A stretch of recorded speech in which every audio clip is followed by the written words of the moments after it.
আপনি ওরম রোমান্টিক দৃষ্টি নিয়ে আমার দিকে তাকায় আছেন কেন? সি সি জোসনা, তুমি এগুলি কি বলতেছো? কিছুদিন অবশ্য তোমার দিকে আমি রোমান্টিক ভাবে তাকাতাম, সেটা তো অনেক আগের কথা। দান করার সময় নিজের সুবিধা অসুবিধার কথা ভাবতে হয় না রে আহাদ। আচ্ছা, নিজের সুবিধা নাহলে ভাবলি, অন্যের সুবিধা তোর ভাবতে হবে তো। সেটা এখন ভাবেই তো খারাপ লাগতেছে। এনায়েত মাস্টারে যখন কথাটা দিছি তখন তো এগুলো চিন্তা করে দেখিনি।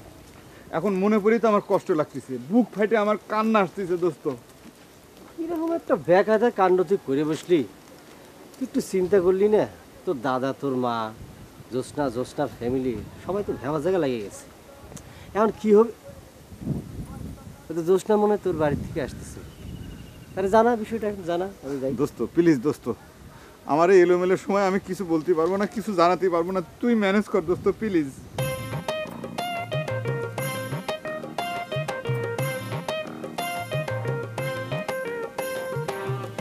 কখন ফিরলি ময়না ভাই?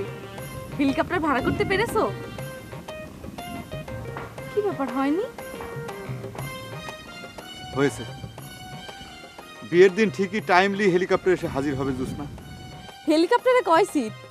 দাদারে কিন্তু হেলিকপ্টারে নিতে হবে, এটা আমার দাবি। তোমার দাবির কথা আমি পরে চিন্তা করবো জোৎস্না, বহু ঝামেলা আছে। হেলিকপ্টারে কিরা উঠবি না, এখনই সেটা ফাইনাল ক্লিয়ার করে কিছু কওয়া যাচ্ছে না।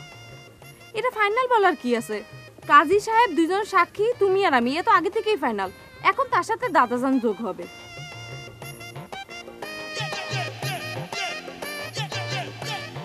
কি ব্যাপার আহাদ ভাই, আপনি ওরম রোমান্টিক দৃষ্টি নিয়ে আমার দিকে তাকায় আছেন কেন? সি সি জোসনা, তুমি এগুলি কি বলতেছো? কিছুদিন অবশ্য তোমার দিকে আমি রোমান্টিক ভাবে তাকাতাম, সেটা তো অনেক আগের কথা।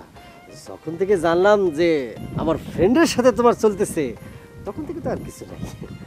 সেটাই তো জানতাম, কিন্তু আজকের সাউনিটা আবার সেই পুরনো সাউনি বলে মনে হলো। থাক জোৎস্না, ওরে এখন আর তুমি জ্বালাতন করো না, যাও বাড়ি যাও। কাল তোমার সাথে আমার একটা জরুরি মিটিং আছে। মিটিং? কিসের মিটিং? কিসের মিটিং কাল সকালে সেটা জানতে পারবা, যাও।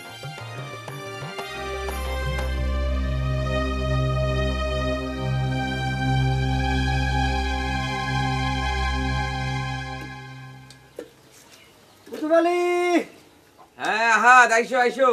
দুধ চিনি কি মিক্সিং ঠিক করতেছো? হ্যাঁ, তোমার জীবনের সেরা একখান চা বানিয়ে আমার দাও। কি ব্যাপার, ভাবের সামনে তো খুব জোশের মধ্যে আছো বলে মনে হচ্ছে আহাদ। না, জোশের আর কি দেখলে, খুব চিন্তার মধ্যে আছি। আমাদের আকাশ বন্ধু যে একখান কাণ্ড ঘটায় আইছে, এখন তো জ্যোৎস্নার পুরো দায়িত্ব আমারে নেওয়া ছাড়া আর কোনো পথই থাকলো না। ময়না আবার কি কাণ্ড ঘটাইলো? আর জোৎস্নার পুরো দায়িত্ব তোমার নিতে হবে, সেটারই বা মানে কি? তোমারে মাইনে বলে কোনো লাভ আছে? তুমি তো সায়েন্টিফিক ব্যাখ্যাই মাইনবার চাও না। Whole life is control by the scientific. সাদাও। আচ্ছা বলোই না শুনি, মানামানির ব্যাপার সেটা নাইলে পরে বুঝবো না, কত শুনি। আচ্ছা ময়নার ব্যাপারে আর কি কব? ও কি করেছে?